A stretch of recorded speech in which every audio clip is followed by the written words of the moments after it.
Nós estamos em uma nova semana temática do Apacentai. Fomos ministrados através da vida do anjo da igreja, pastor Joel Estevanato, nessa manhã de uma forma extraordinária, como sempre.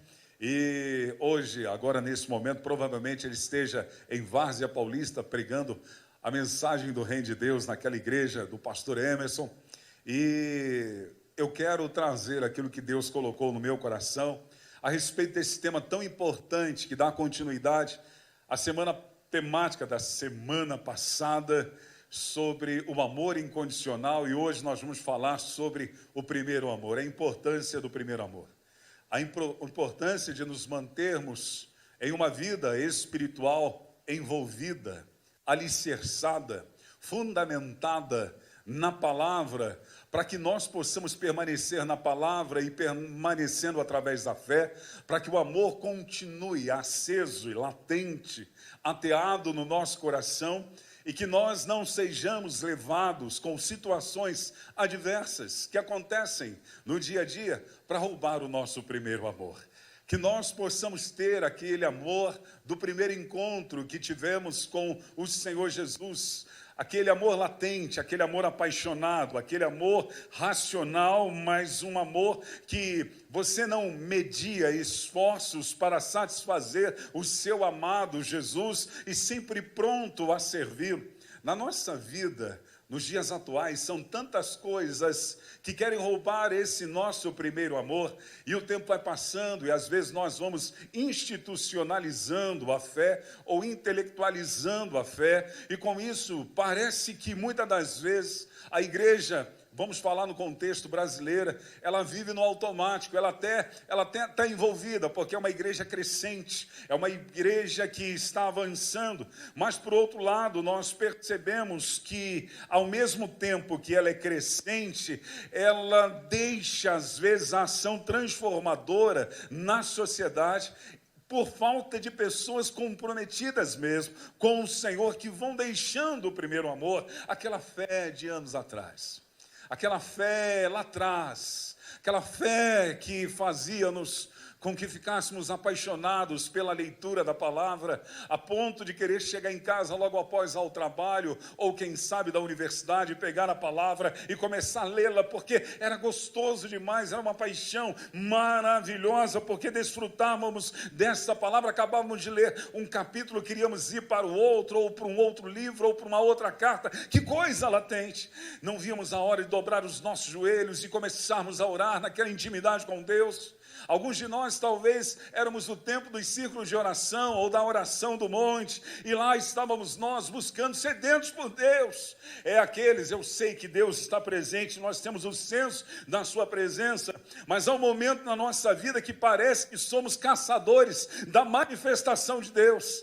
Caçadores, nós vamos nos lugares aonde Deus tem falado, Deus tem bradado, Deus tem dito. Naquela época nós corríamos atrás das irmãs do coque para uma palavra profética, atrás de uma ministração que impactasse a nossa vida. Mas de repente as coisas vão passando, os anos vão se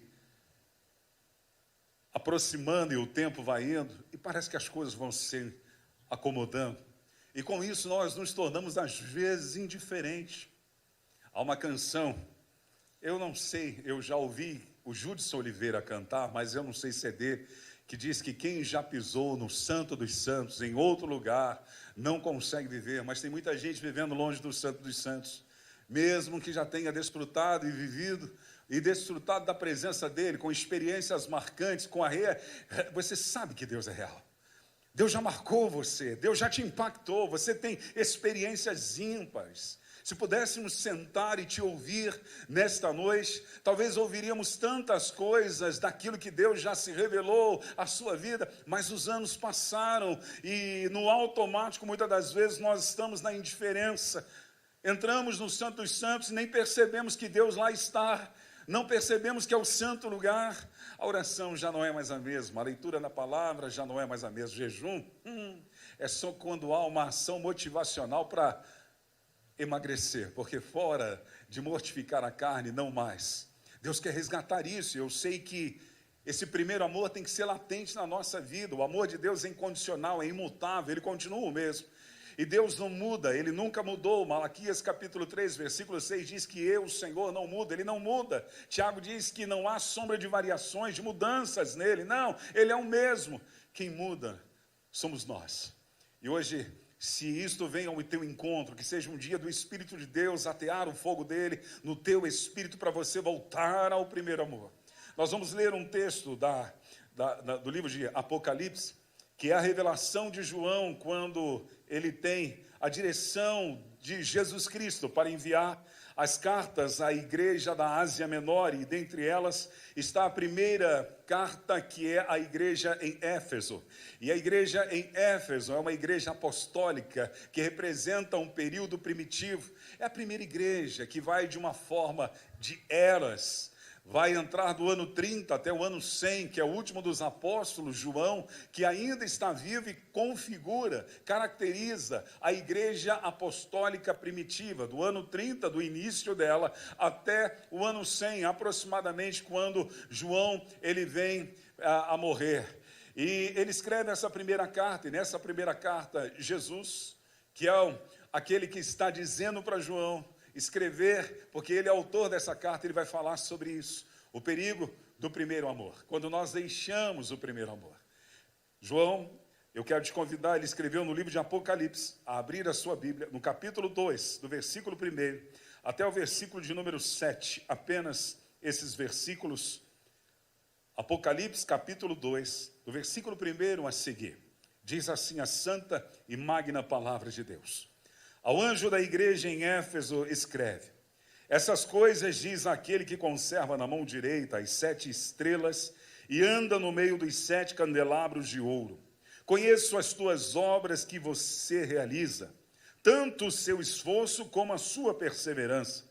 Sei que você não pode suportar os maus e pôs à prova os que declaram apóstolos e não são, e descobriu que são mentirosos. Você tem perseverança e suportou provas por causa do meu nome sem esmorecer. Tenho, porém, contra você o seguinte: você abandonou o seu primeiro amor. Lembre-se, pois, de onde você caiu. Arrependa-se e volte à prática das primeiras obras. Se você não se arrepender, virei até você e tirarei o seu candelabro do lugar dele. Mas você tem ao seu favor o fato de que odeia as obras dos nicolaítas, as quais eu também odeio. Quem tem ouvidos, ouça o que o Espírito diz às igrejas. Ao vencedor darei o direito de se alimentar da árvore da vida que se encontra no paraíso de Deus. Doce Espírito Santo, venha sobre nós mais uma vez nessa noite, com a tua doce presença que aqui está, e ministra aos nossos corações através do compartilhar da tua palavra. Eu apenas sou um meio para aquilo que o Senhor me levantou nessa noite, para fazer uso da tua palavra, Pai. Eu sou apenas um canal, então venha falar, porque eu sou um pó amassado e que preciso e dependo exclusivamente do teu poder, da revelação e a unção do teu Espírito para instruir esse seleto público que é a tua igreja. Então me dê a tua sabedoria, eu oro na autoridade do nome de Jesus. Para que nós possamos entender esta carta, é importante conhecermos um pouco a história da igreja de Éfeso. Igreja poderosíssima. Igreja que no ano 52, quando Paulo passa em Éfeso, ele é acompanhado de um casal ímpar, um casal aleluiado, Priscila e Áquila. Eles vão inaugurar aquela igreja no ano 52 e lá eles fazem uma grande obra. Essa igreja, ela é estabelecida, Paulo volta lá na sua 3ª viagem missionária e estabelece essa igreja que tem o acompanhamento de Priscila e de Áquila. Ele pastoreia, quando ele mora em Éfeso, pelo menos por 3 anos, e depois disso ele estabelece naquela cidade um jovem pastor que é Timóteo, e Timóteo, ele faz a diferença, pastoreou, segundo o pastor Joel, nessa manhã, por 15 anos, aquela cidade. Então, uma cidade que tem pessoas ilustres, como Apolo, um grande pregador, eloquente, um homem de Deus, e Paulo, ele está caminhando no meio daquela cidade, instruindo a igreja local, e esta igreja, ela vai desfrutar de um dos maiores avivamentos da história. Um avivamento ímpar, um avivamento que nós desejamos, um avivamento que nós clamamos, um avivamento que a igreja sonha todos os dias. Isso vai acontecer nos dias de Paulo. E Paulo, ele, juntamente com aqueles que estavam ao seu redor, criaram um impacto que envolveu a sociedade. O importante é isso. Pessoas apaixonadas que vivem o primeiro amor, que são alcançadas, mas que de alguma maneira estão contribuindo para a transformação da sociedade. E é isso que vai acontecer nos dias de Paulo, porque lá estava uma das 7 maravilhas do mundo, que era o templo de Diana.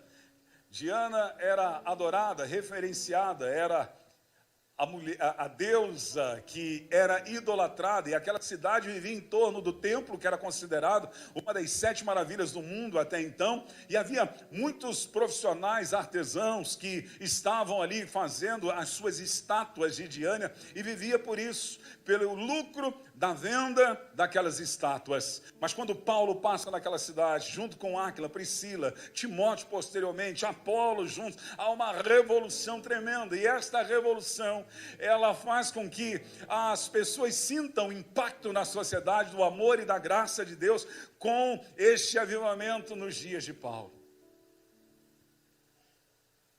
Igreja alicerçada. O apóstolo Paulo, 10 anos depois, ele está em Roma, está preso, e no ano entre 60 a 63, ele escreve uma carta, para que esta carta fosse lida na igreja de Éfeso, mas não somente lá, porque ela circula às demais igrejas da região da Ásia Menor.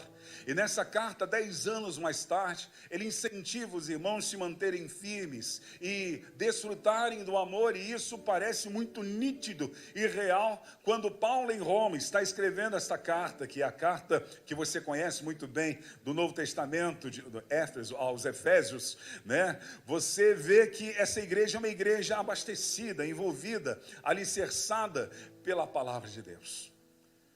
Antes dessa ida de Paulo para Roma, eu quero te convidar a abrir comigo lá em Atos capítulo 19.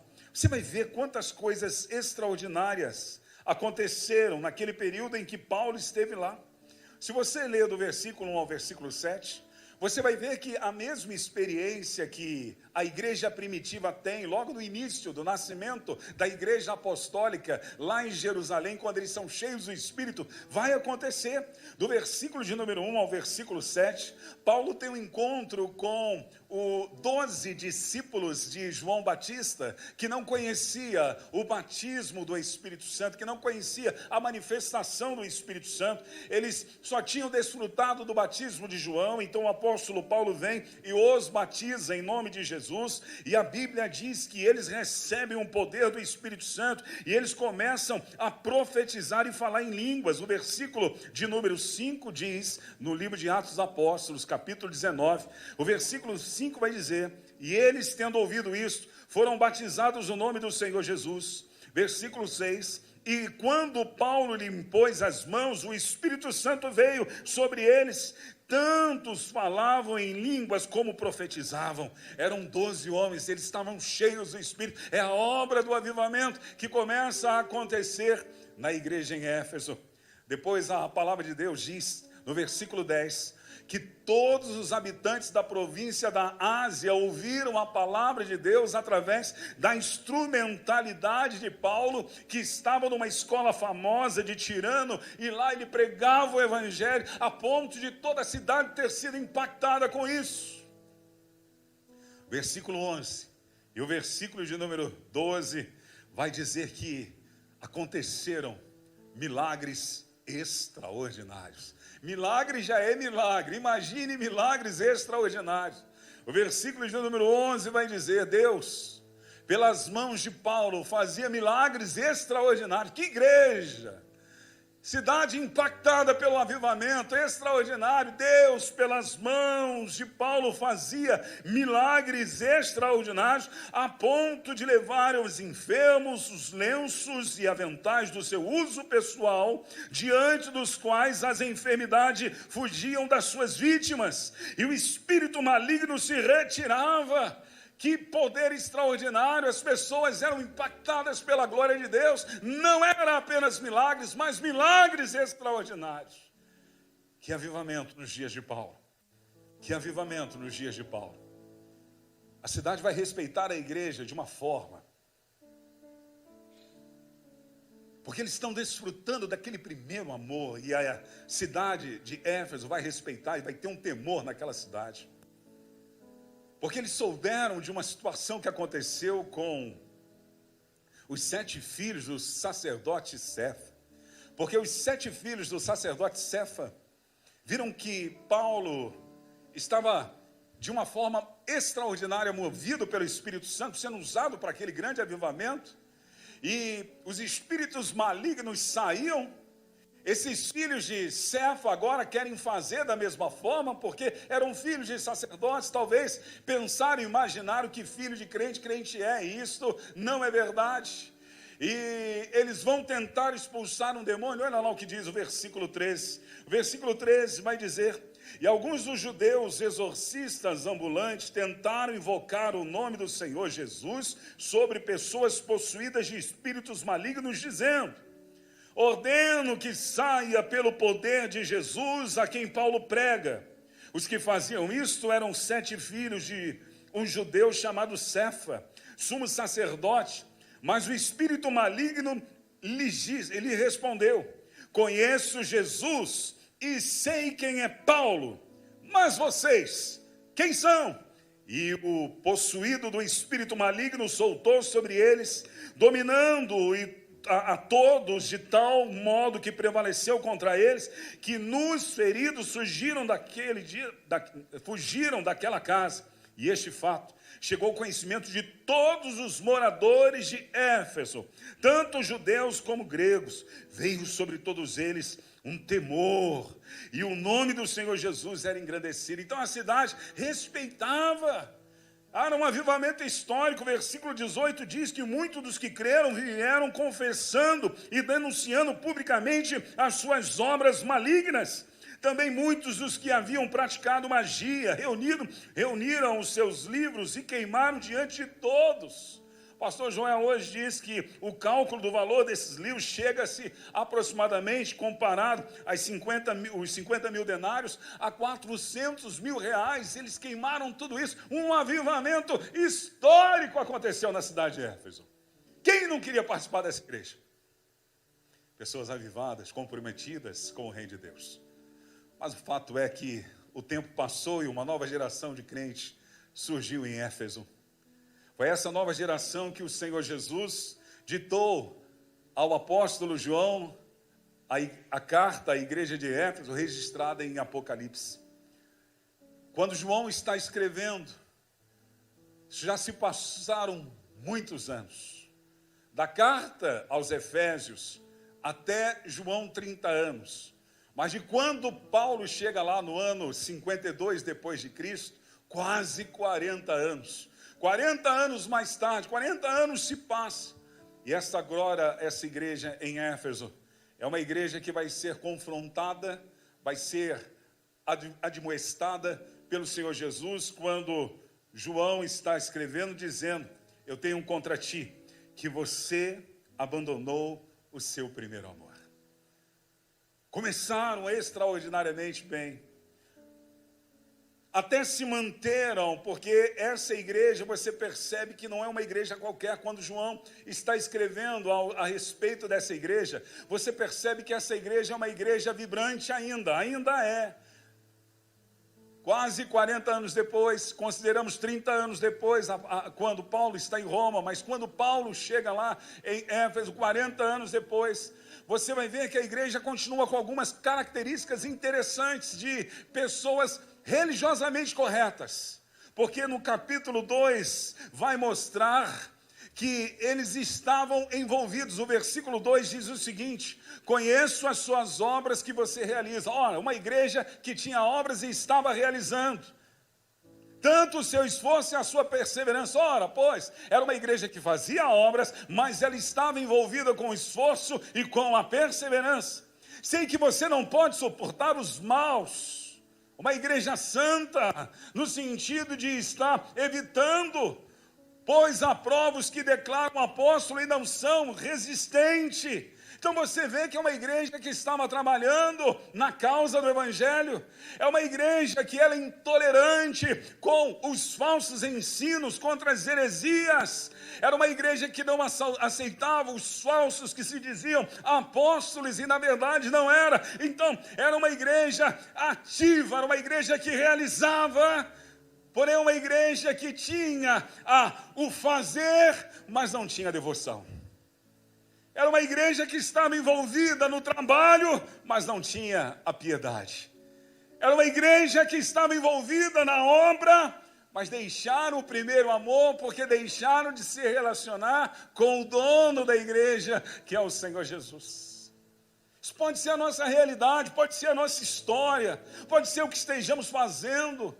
Podemos estar de uma forma crônica, dentro do contexto da história da igreja de Éfeso, talvez estejamos vindo para a igreja, mas abandonamos o nosso primeiro amor, somos líderes de Gêmeos e continuamos abandonando o nosso primeiro amor, estamos servindo nos ministérios, estamos servindo nos departamentos, estamos envolvidos de uma forma direta ou indiretamente com a igreja, mas estamos no automático.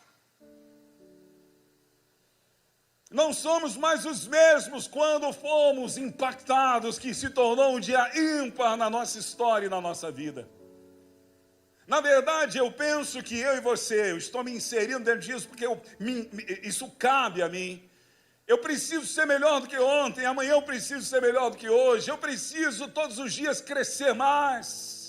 Eu preciso disso porque Deus é um Deus ilimitado, Ele é uma fonte inesgotável do seu amor, da sua graça e da sua revelação. Eu preciso mais dele e Ele tem mais para me dar. Eu não consigo vencê-lo porque Ele é ilimitado, Ele é o Todo-Poderoso, Ele é Deus, Ele sempre tem algo novo para trazer para a minha vida. Mas há uma situação que é diagnosticada na igreja, e isto é uma grande realidade quando falo igreja. Não me refiro ao mandaqui, estou falando de uma forma geral, interdenominacional. A cada ano que passa, parece que nós vamos envelhecendo e a gente deixa de crescer em estatura e graça diante de Deus e dos homens, como havia o crescimento de Jesus. Os anos passam, ao invés de aumentar e dinamizar, potencializar aquilo que Deus nos vê e nos enxerga, e aquilo que Ele deixa à nossa disposição, com as ferramentas espirituais que temos, nós, ao invés disso, de potencializar, você entendeu? Nós deixamos de potencializar. Nós regredimos muitas das vezes. Basta olhar para o passado e pensarmos. Tomara que essa não seja a sua estatística. Tomara que no passado você foi e hoje você está muito melhor e glória a Deus. Mas a grande realidade é que muitas das vezes os anos vão passando e nós vamos se esfriando. Vamos esfriando. Esses dias eu tive a oportunidade de ser convidado pelo pastor Joel para ministrar a um grupo seleto dos dirigentes da nossa igreja lá em Jarinu, isso aí, ali perto de Atibaia. E eu pesquisei e vi uma pesquisa do CEPAL, da CEPAL, que trabalha exclusivamente com líderes e pastores. E é alarmante ver que líderes de muitas igrejas influentes estão com esgotamento espiritual, estão com esfriamento do primeiro amor. E muitos deles não tem mais uma prática de pegar a palavra para lê-la de uma forma que seja um devocional para degustá-la. Eu não consigo me recordar as estatísticas exatas, mas se eu não me engano, 72% dos pastores, no meio de 1.000 entrevistados, disseram que eles esporadicamente pegam a palavra Bíblia, apenas para preparar sermão, quando as pegam, porque senão eles vão no tio Google, pegam um esboço pronto e vai pregá-la. No meio de 1.000, 72 são 720 pastores que não mais oravam, Pastores que não mais tinham uma vida comprometida com o reino de Deus, porque um esgotamento, isso vai esfriando, porque tem muita coisa que quer roubar o primeiro amor da gente, tem muita coisa que quer tirar a nossa atenção e o nosso foco do primeiro amor. A igreja de Éfeso, ela era uma igreja aleluiada nos dias de Paulo. Quando Paulo escreve a sua carta, 10 anos depois, no ano 62, quando ele está em Roma, a igreja continua ativa, viva, mais 30 anos depois, o Senhor Jesus está dizendo: você ainda trabalha, você ainda faz, você ainda realiza, só que eu tenho uma coisa contra você: você deixou o primeiro amor. O que eu entendo dentro disso? Fale para mim, pastor Wander. Eu entendo o seguinte: Deus, Ele quer sim que você realize, mas muito mais do que realizar, Deus quer estar com você,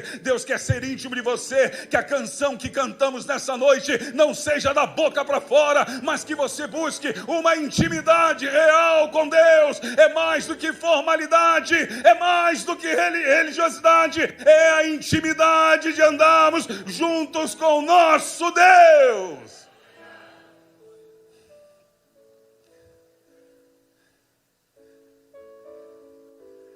A primeira geração, ela era entusiasmada, ela tinha um fervor.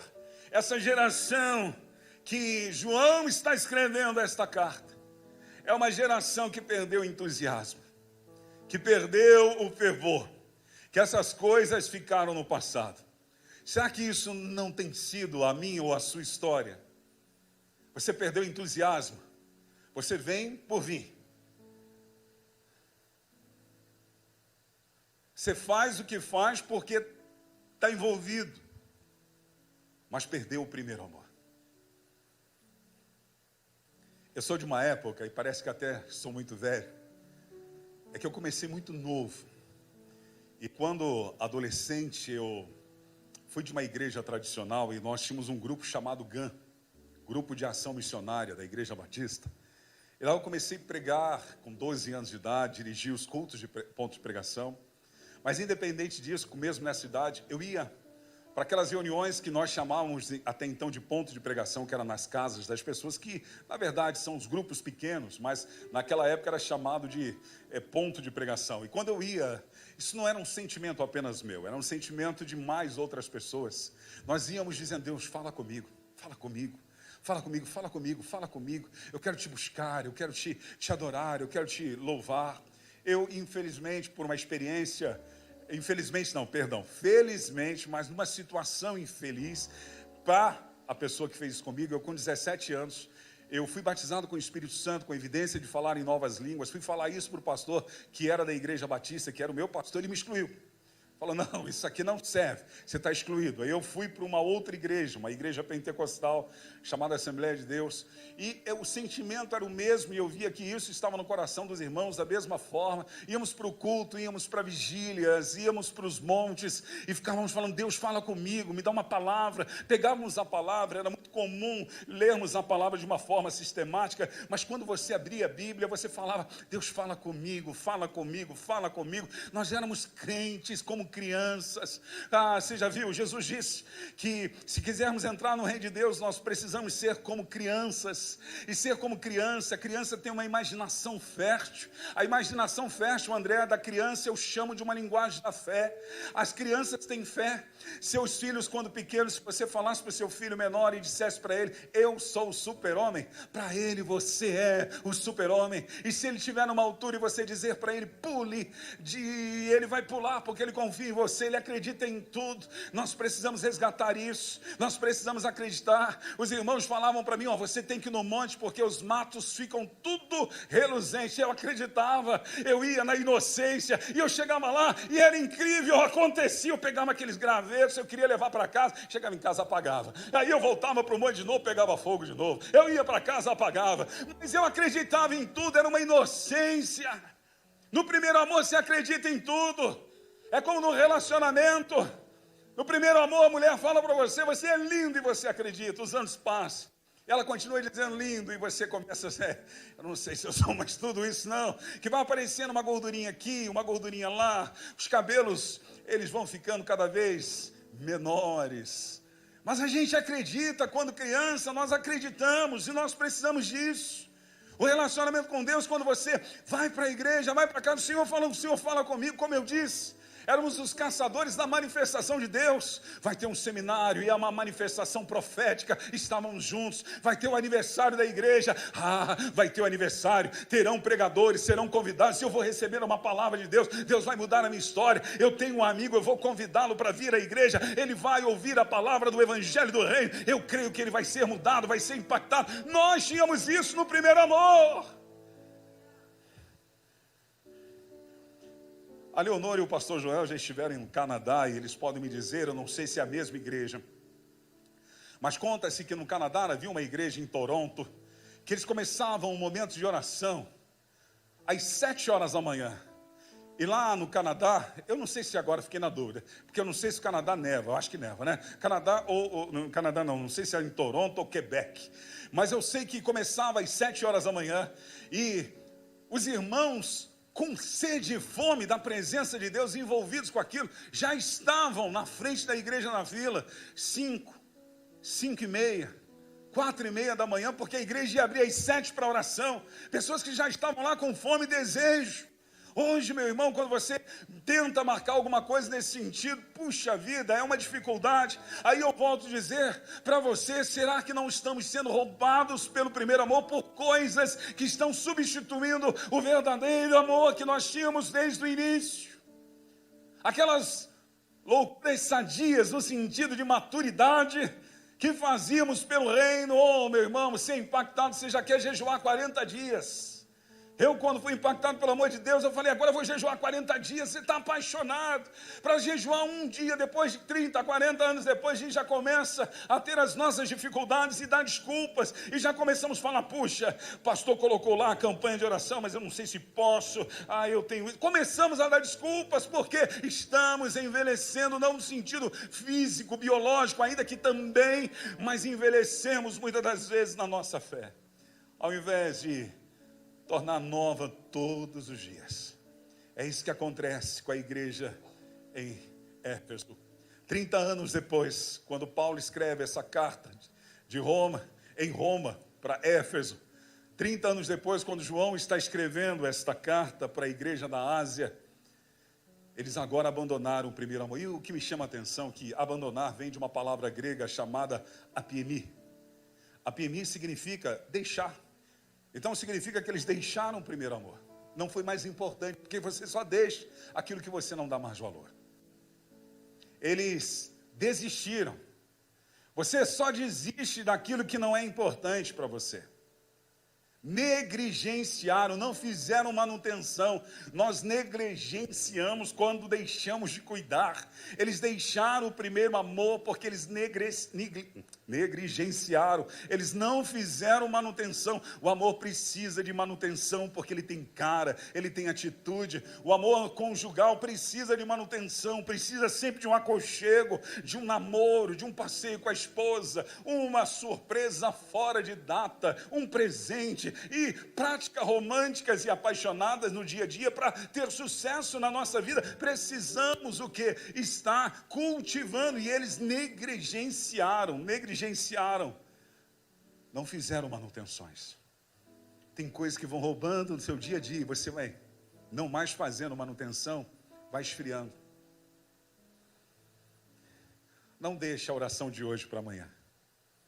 Não deixe a devoção de hoje para amanhã. Porque senão a gente vai acostumando. Assim como existem rotinas, e essas rotinas, elas são improdutivas, muitas das vezes na nossa vida, existem boas rotinas que se tornam de uma forma disciplinada, práticas de um amor constante por Deus, que nós devemos assim fazer. Eles omitiram também, apiemi significa omitir, eles omitiram também o primeiro amor. O que é omitir? É fingir, ou não fazer ocultando. Então eles deixaram de fazer, abandonou o primeiro amor. Fizeram o quê? Deixaram, desistiram, negligenciaram e omitiram o primeiro amor. Mas Deus é justo, Deus é amor, e Deus não deixa isso assim, como Deus preparou essa noite para falar com você que está aqui, ou você que está me ouvindo. Assim como Deus nessa manhã trouxe pessoas aqui para ouvir esta palavra, Deus te ama e Ele está dizendo para você: volte ao primeiro amor, porque o amor dele continua o mesmo, o amor dele é imutável, o amor dele não muda. Ele te ama do mesmo jeito que te conheceu, ou melhor, antes de te conhecer, Ele já te amava, Ele te amou primeiro, Ele te amou mesmo sendo pecador, Ele continua te amando, e Ele preparou esta palavra há um ano antes para dizer para você: volte ao primeiro amor. E Ele vai te dar uma condição para isso, para você voltar ao primeiro amor. A primeira coisa que Ele diz: lembre-se de onde você caiu, lembre-se do que aconteceu, que roubaram o seu primeiro amor. O que foi sugando, que você não fez manutenção e negligenciou. Lembre-se de onde você caiu, a posição que você estava em Deus, a intimidade acima da religiosidade e do formalismo que você tinha pelas experiências com Deus. Lembre-se. Alguma coisa aconteceu na tua vida que roubou a sua intimidade com Deus? Talvez uma decepção com pessoas, ou você desanimou com você mesmo. Você tirou o seu olhar de Jesus e começou a colocar o seu olhar em pessoas, e as pessoas nos decepcionam.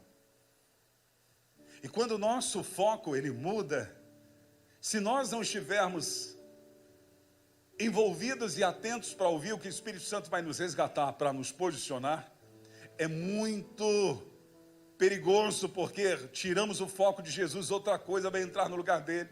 E se nós não tivermos uma estrutura espiritual, isso vai nos roubando.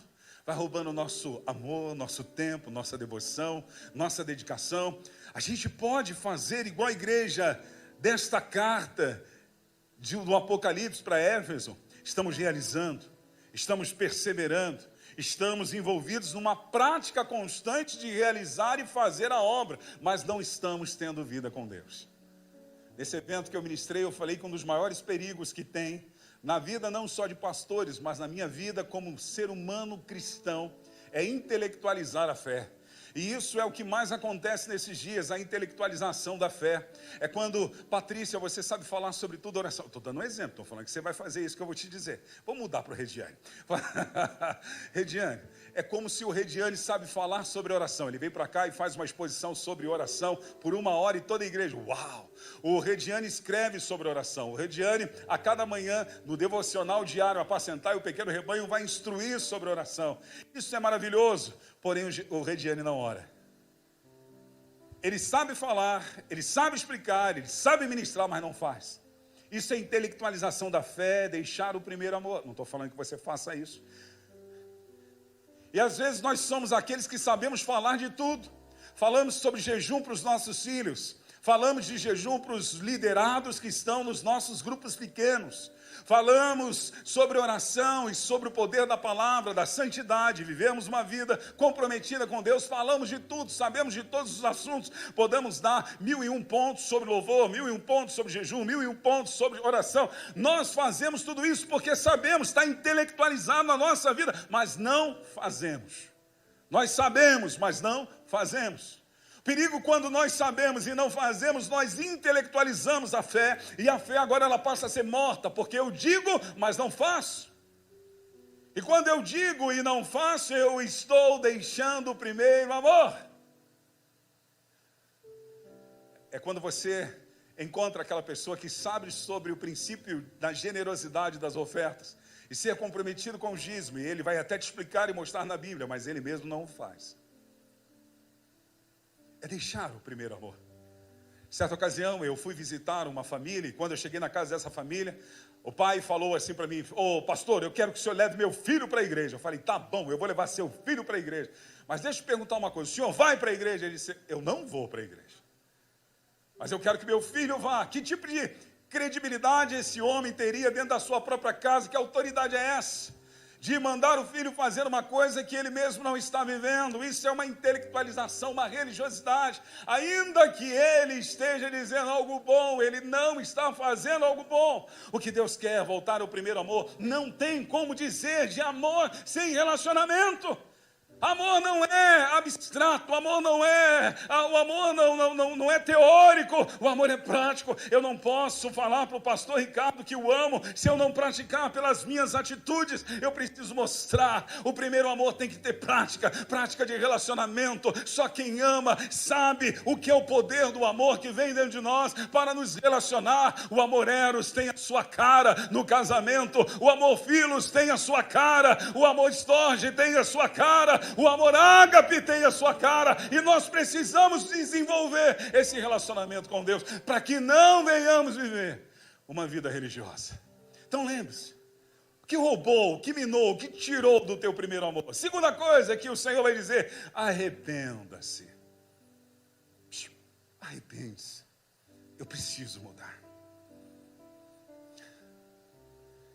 Eu quero voltar ao início de tudo. Eu quero voltar ao primeiro amor. Eu quero voltar a ser como criança. Tem uma canção que nós cantamos: quero ser como criança. Eu quero voltar na minha fé, ser como criança. Eu quero desfrutar do novo de Deus, mas vivendo a minha intimidade com Ele. Aí o Senhor fala essas três coisas: lembre-se, arrependa. Aí no texto ele vai dizer: volte à prática das primeiras obras. Então não adianta apenas você se lembrar, não adianta apenas você se arrepender. Você tem que praticar aquilo que você é convicto. Você é convicto do amor? Pratique. Você é convicto do perdão? Pratique. Você é convicto de uma vida de intimidade e oração? Pratique. Você é convicto de uma vida de devoção a Deus e piedade? Pratique. É na prática diária que nós demonstramos o amor. Não adianta, cristianismo não é teoria, não é teoria. Pastor Joel hoje nos ensinou muito, no texto de Jeremias, no capítulo 2, no versículo 1 e o 2, na nova tradução da linguagem de hoje.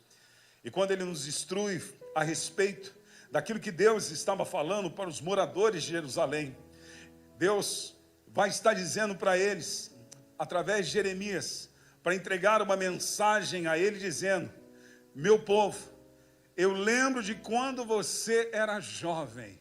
O Senhor está dizendo: eu lembro quando você era jovem, que tinha aquele fogo da juventude, aquele entusiasmo, aquele amor, aquela paixão.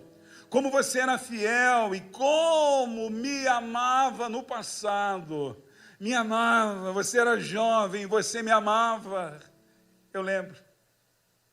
Quando éramos recém-casados, ele está comparando ao amor de recém-casados. Quando você era recém-casado, ele faz loucuras, acredita em tudo, está disposto a fazer qualquer coisa, recém-casados.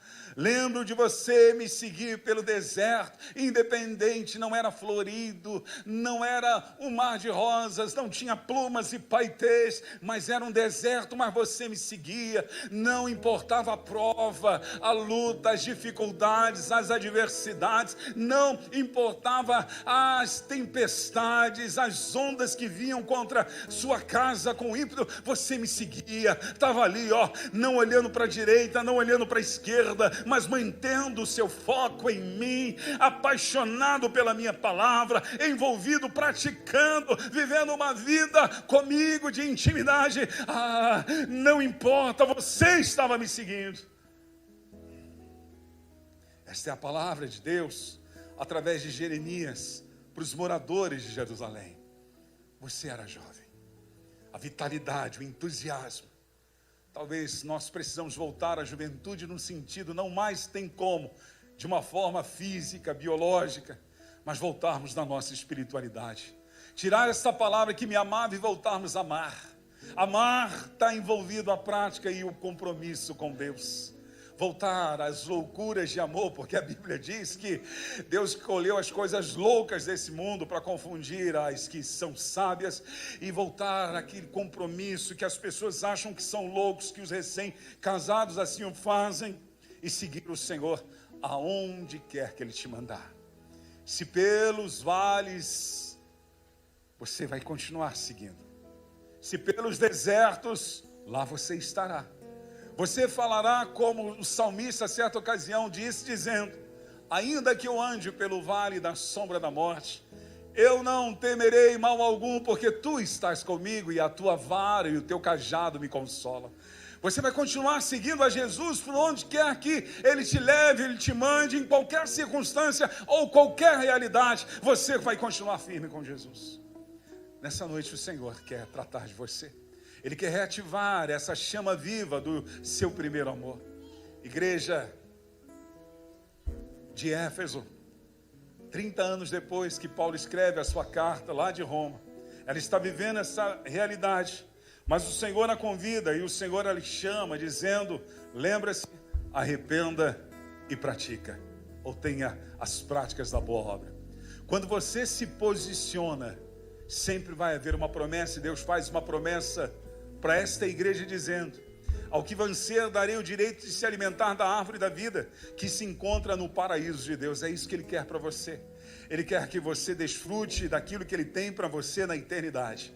Há uma vida muito melhor, uma vida mais além. Esta vida aqui, ela é temporal, ela é passageira. Estamos limitados porque o nosso corpo físico, ele tem um limite, um prazo de validade, mas o nosso espírito e a nossa alma não, são eternos, e onde você vai passar a eternidade. É importante você atentar para a promessa de Deus. Ele tem a árvore da vida para você, Ele quer te levar para o paraíso, Ele quer que você desfrute uma vida com Ele por toda a eternidade. Mas aqui é um ensaio, e às vezes nós tiramos o foco, vamos se entretendo, e tantos entretenimento vai nos roubando com outros compromissos, que vão substituindo o primeiro amor. Você pode fazer tudo o que precisa fazer dentro do raio da sua responsabilidade e compromisso, mas sabendo que Ele tem que ser o primeiro. Ele tem que ser o primeiro, a primícia da tua vida. Ele tem que ser o primeiro, antes de tudo, antes de todos. Ele tem que ser o primeiro.